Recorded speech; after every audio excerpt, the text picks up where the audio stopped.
Okay, welcome back everybody. So we are going to do another lecture on fluid mechanics. Now we have only a few more lectures left, so we have a small amount of topics to cover before Professor Shukla takes over the class. The two important topics that we have left, they deal with two very important scalar functions. One is which we'll call psi, and the other which we'll call phi. Okay, and psi will stand for a scalar function called stream function,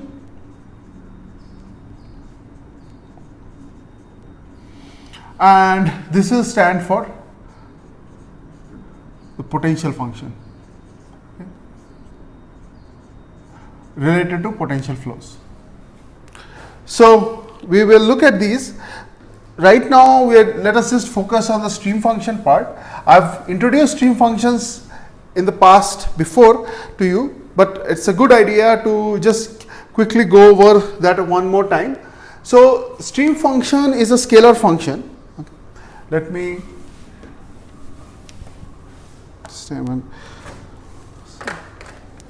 so we have psi, which we will call stream function.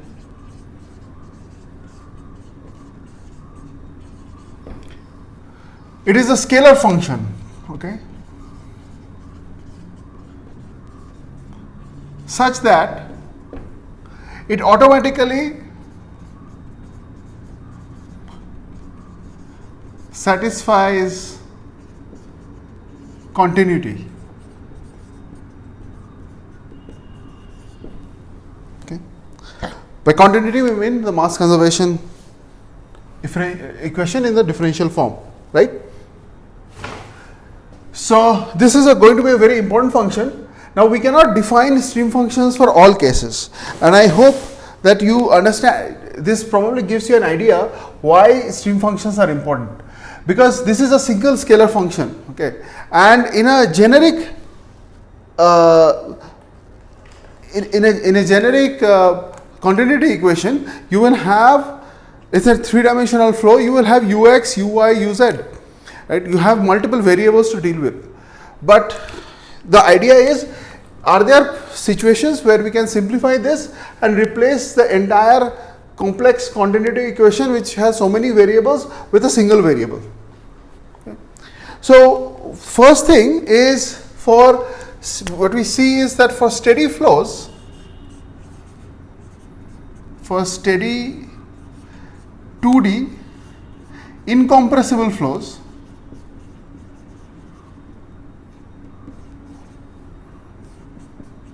now different books try to define it in different ways, but and I think I have introduced this already. So you can define ux as, or the stream function as, a function such that when you take its derivative with respect to y, partial derivative, it yields you ux in Cartesian coordinates, and for uy it can yield you, basically you have to do del x, right? You can multiply it with a rho if you don't want or don't want, but for incompressible flows, many of the books just use this particular form. Now this plus and minus, they can always be swapped also, and this is just a convention, by the way, where the minus signs should appear. This need not always be written in xy coordinates.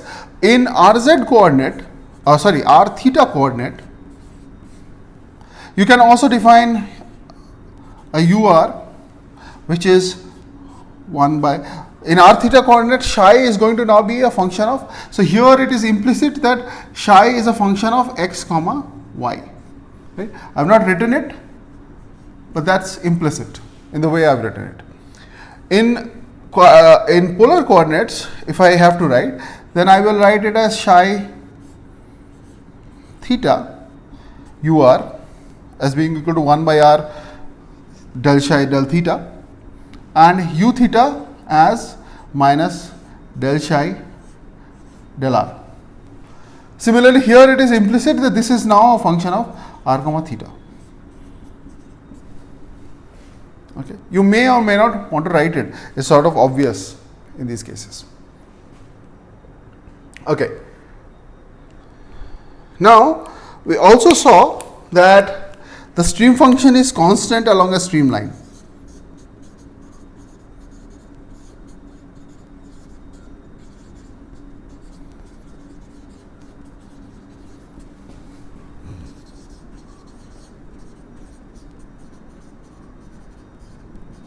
We saw that.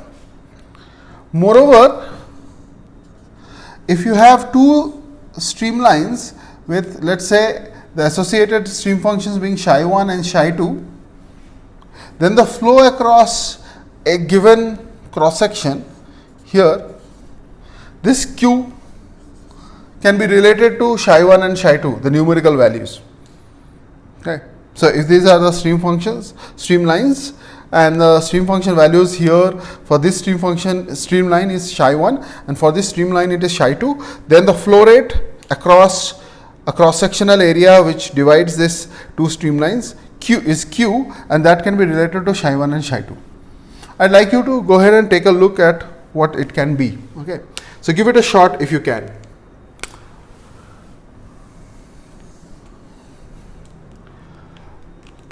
Is it necessary that you have incompressibility always? The answer to that is no. You can also define stream functions for steady 2D compressible flows.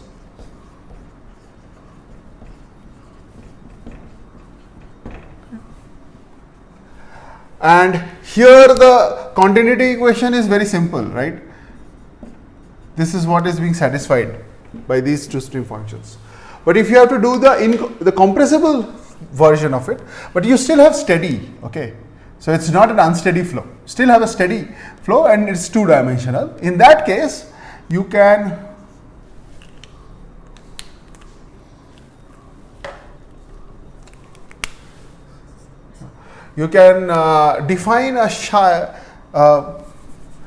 define your ux as being equal to some rho naught by rho del psi by del y,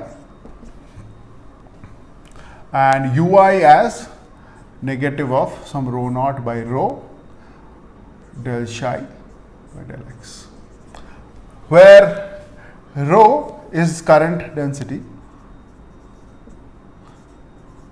or density at the current location, and rho naught here is some reference density.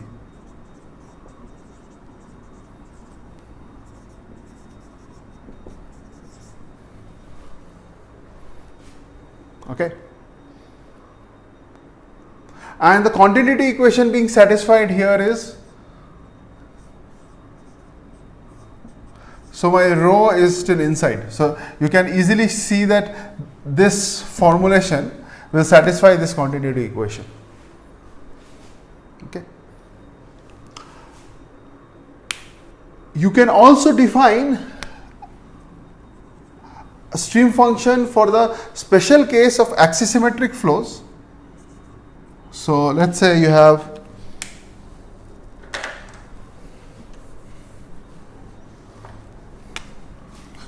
steady axisymmetric flows.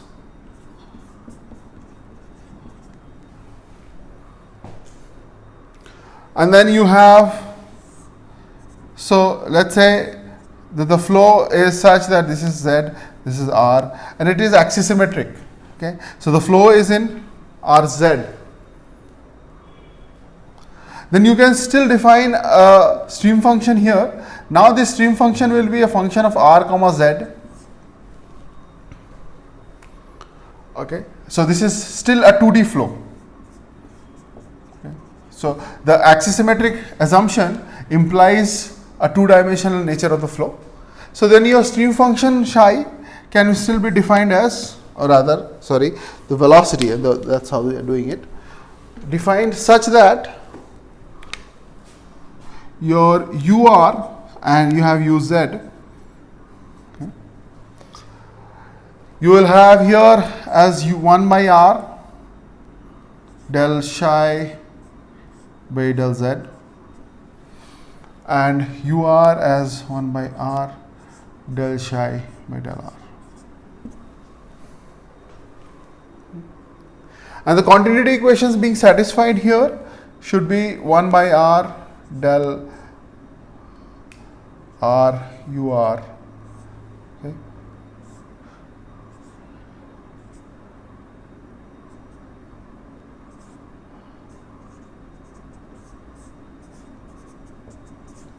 Okay. So steady, this is the incompressible version.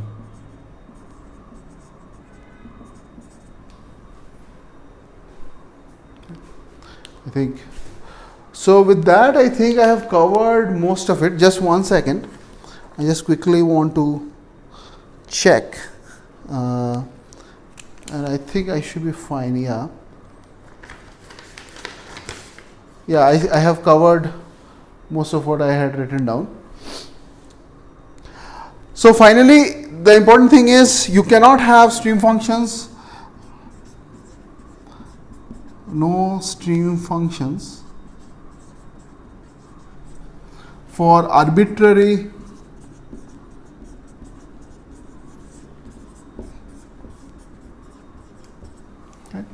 So given an arbitrary three-dimensional flow, you cannot define a stream function. Okay. So stream functions have utility only when, or are possible, you can define it only when certain conditions are met. Okay. Most of which are outlined here.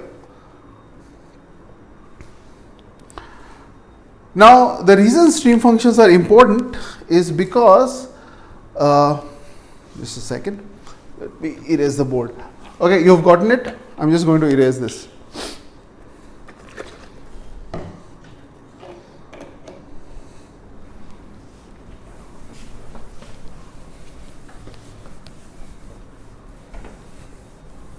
Okay, I'm just going to erase this part that way.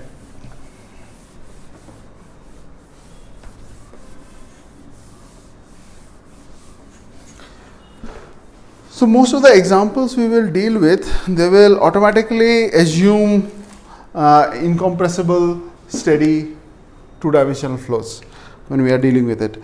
And if you have compressible, you can, just go ahead and define it for yourself. Now, the reason stream functions are important is because they satisfy the principle of superposition. Okay, so superposition of stream functions is possible.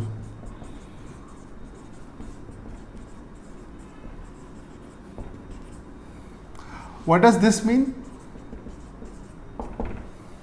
This means that if psi 1 and psi 2, let's say, are legitimate stream functions, and you have already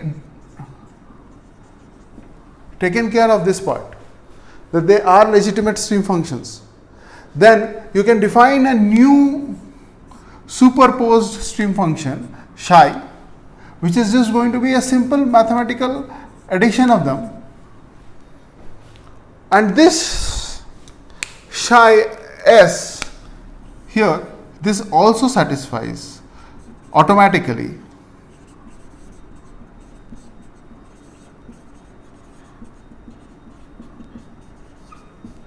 it also satisfies continuity.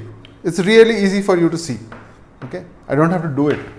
I mean, you can do it yourself. It's just 1 line of algebra of derivative, right? And if it satisfies the continuity, it is automatically also a legitimate stream function, right? So this is also a stream function.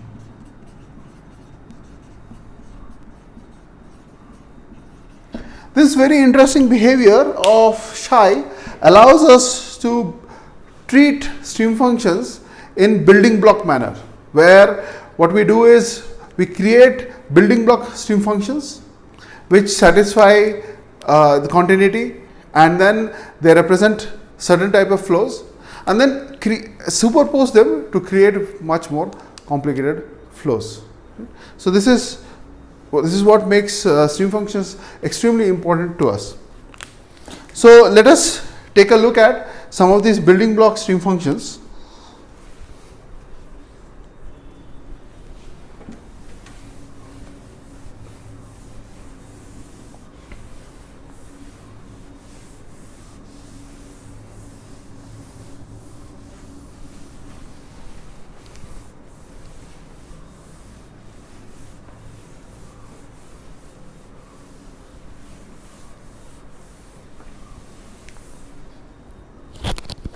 And I have a list of it here that I'll just use. Okay.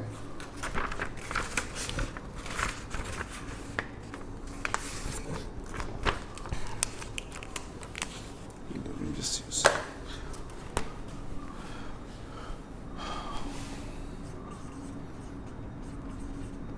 building block stream functions. Rather, no, okay, yeah, that's fine. Block stream functions. Okay, that's the keyword, block stream functions. So what we are going to do is I'm going to write down a set of stream functions, and then we are going to see what type of flow they will cause. So let's say the first type of stream function here, psi, is simply minus v naught x plus u naught y. What does this imply? This implies that my ux is simply equal to v naught, u naught, sorry, and my uy is simply equal to v naught. This is my stream function in the two-dimensional coordinates. So my flow here, if you were to create the Cartesian coordinate system, then your flow looks something such that the flow is uniform, right? It's not a function of x and y. So ux and ui, neither of them are, they're constants. So they do not vary spatially. So basically it creates a uniform flow such that the x component here is given as u naught and this is v naught. So by altering u naught and v naught, you can get a uniform flow in any direction you want. So this is one of the building block stream. Okay, so another stream function is, let's say, psi is equal to m by 2 pi times theta, where theta now lies between 2 pi and 0. So the question is, what happens to so there are other stream functions. I'm going to write them down quickly. So what is ur and what is u theta? Okay, so psi here, this is obviously in r theta coordinate system. Okay. Now u theta, it is not a function of r, even though it's in the r theta coordinate system. So u theta is going to be 0. Whereas this is del psi del theta. So this is just going to give me 1 by 2 pi. And there was 1 by r, remember, because this is the Cartesian coordinate system. So ur was 1 by r del psi del theta, right? So this is now going to be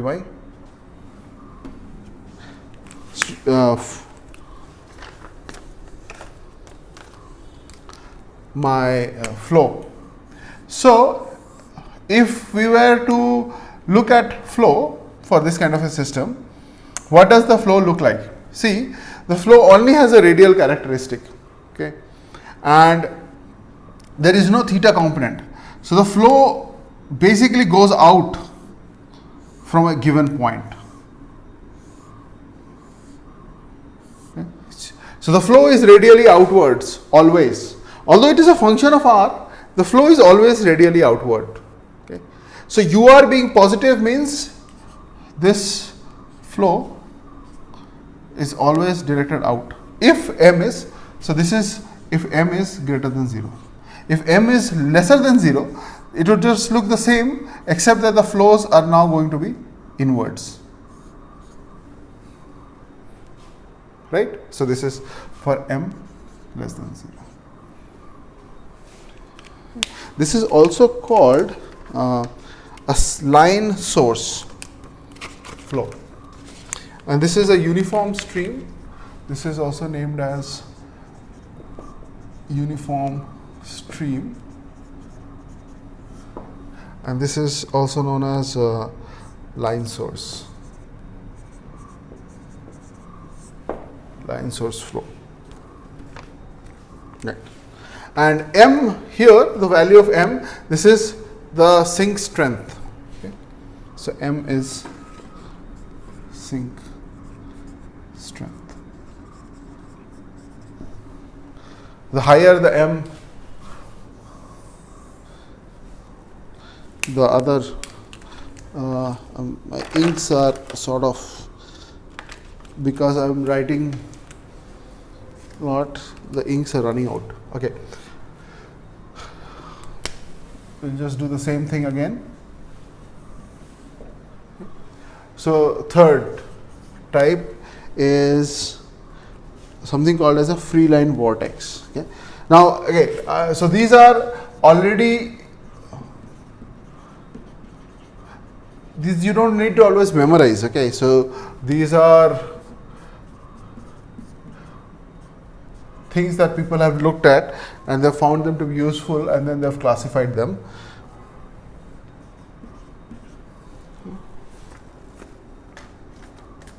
Okay, so now you have another type of flow. Here the stream function is again in r theta coordinate system, but it is given as some negative of some tau, capital tau, 2 pi log of r. Okay. So again, this is not a function of theta, but only a function of r. What does my ur and u theta look like now? So del psi del theta is 0. So this is ur is 0, obviously. So u theta, if I have to evaluate, I just need to take the derivative of this with respect to r, and then there is a minus sign, so this minus sign will cancel. So you will have tau 2 pi, and then you have log of r, which is 1 by r. Right. So here, what does the flow look like? So the flow,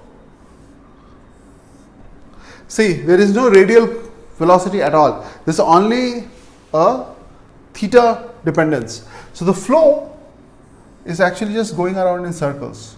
So this is, and for if tau is positive, then u theta is positive. So the flow orientation is somewhat like this, and basically this is, your streamlines are concentric circles here, right? And the strength of the flow changes. This obviously has a singularity at r equal to 0. So if you are to draw ur with respect u theta with respect to r, with this also. So in this case, what is going to happen is around r equal to 0, this is going to blow up, but as r tends to infinity, u theta will tend to 0, right? So this flow, so the plot of u theta with r looks something like this. So this is another important flow pattern.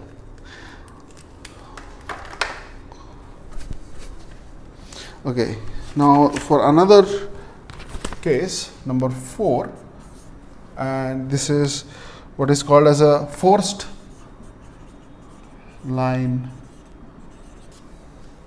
vortex.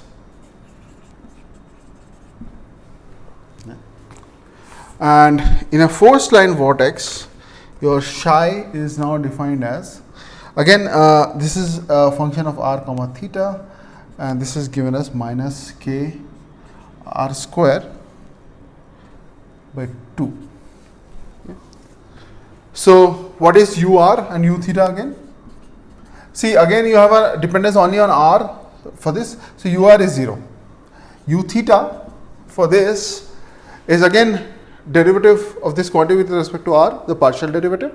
There is a minus sign, so this becomes kr. In this situation, if I could use the blue ink, let me see how much of it is left. the flow again looks very similar, because see, ur is 0 and you have a finite u theta, right, which again depends on r, but this dependence on r is different than the free line vortex. So here also the streamlines look something like this, concentric circles, and this is obviously the case for k greater than 0. If k was lesser than 0, then this would flip,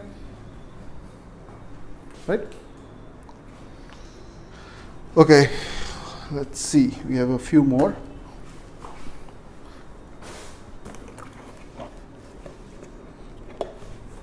Actually, we have 2 more to go. So we'll erase this half.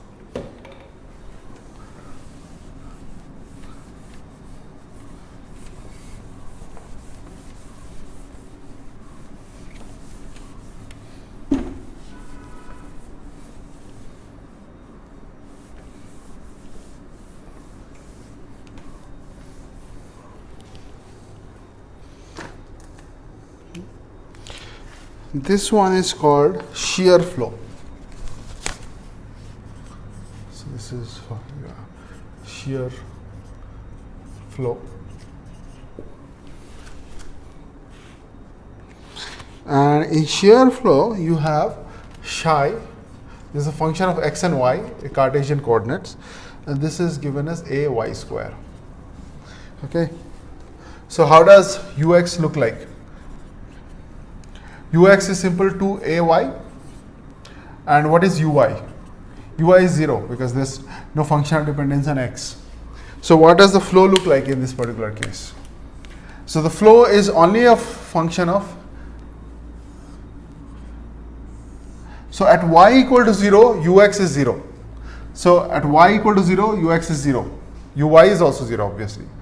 At some finite value of y, this, so let's say at 1, okay, this is, let's say 1, ux has a value of 2a, okay, and this is again plot for a greater than 0.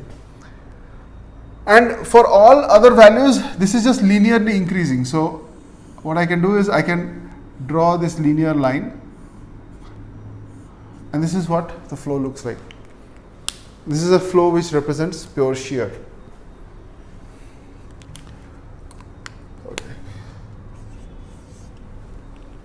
Number 6. Number 6 is something called extensional flow.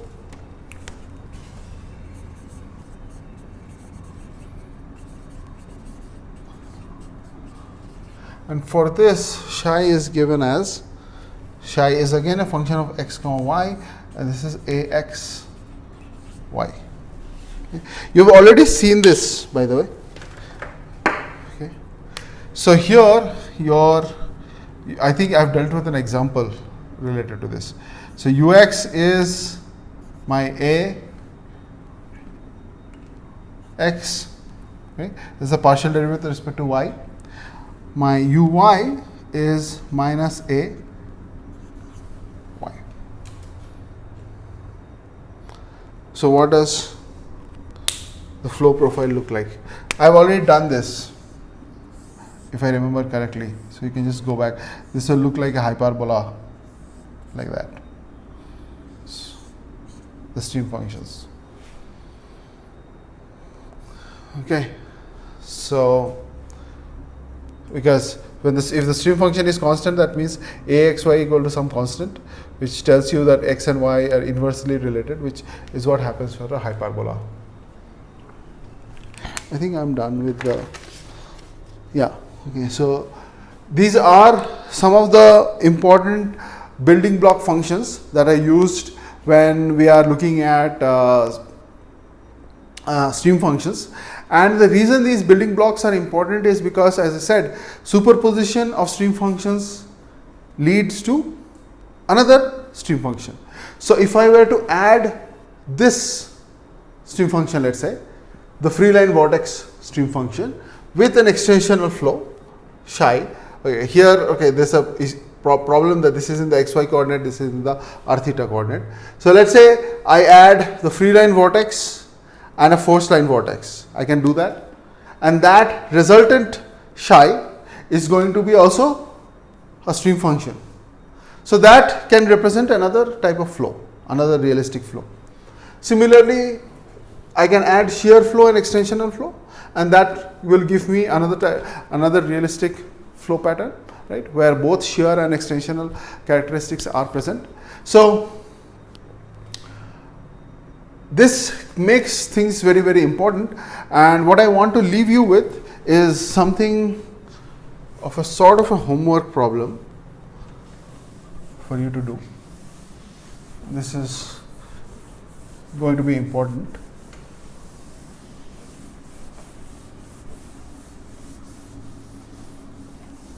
And I will solve this problem for you later on. So let's say you are in the r theta coordinates, and there are two one sink type flow and one source type flow. So let's say the flow here is source, okay, and this flow here is a sink.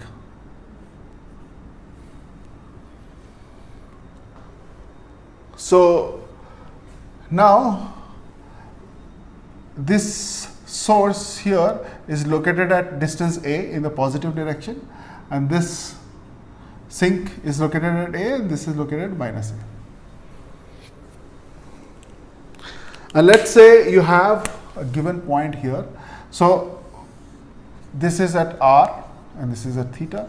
So this point is at r comma theta in this coordinate system.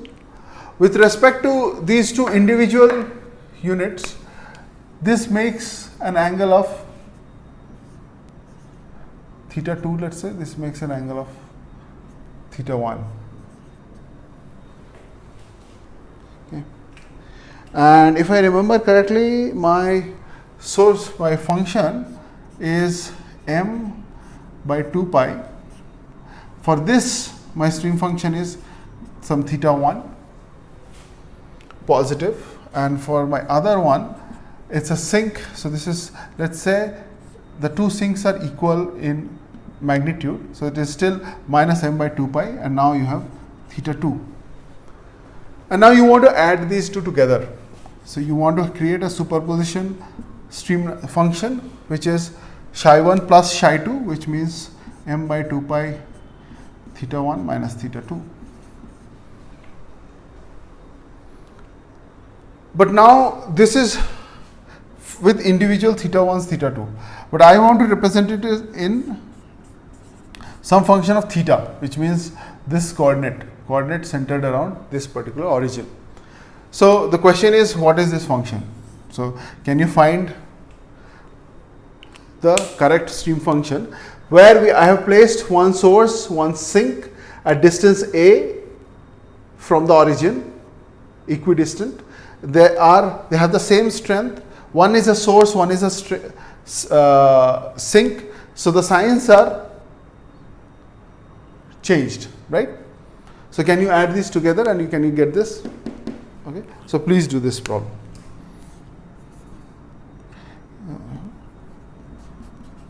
Try this out, and then I'll discuss the solution to this. Okay, I'm going to switch to the tablet mode because I need to discuss a couple of more, a couple of sample problems, and I'll also discuss this solution. Okay.